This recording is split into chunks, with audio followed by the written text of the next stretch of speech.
In this quick video, I will show you how to make pop-up subtitles in Davinci Resolve. So firstly click on Effects, then click on Titles and select the text plus text and drag it onto your timeline, and then we can simply edit our text. I will simply type here pop-up subtitles. Now we can choose the font we want to use for our text, and then I can simply adjust the position of my text. I will simply place it on the lower side, and then we can go to Fusion page, then select the first node, then click on this effect called transform.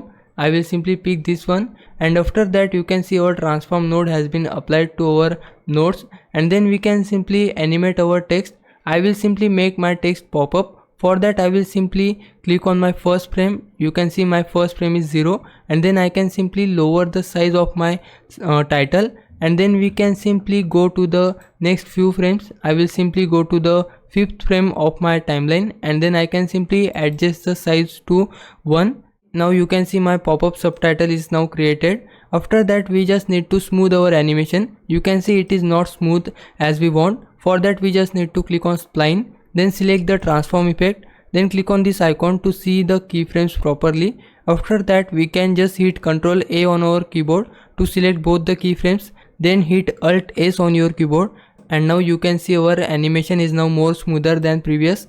And also you can change the color of your subtitle from inspector panel. Click on text and you can simply select the color from here.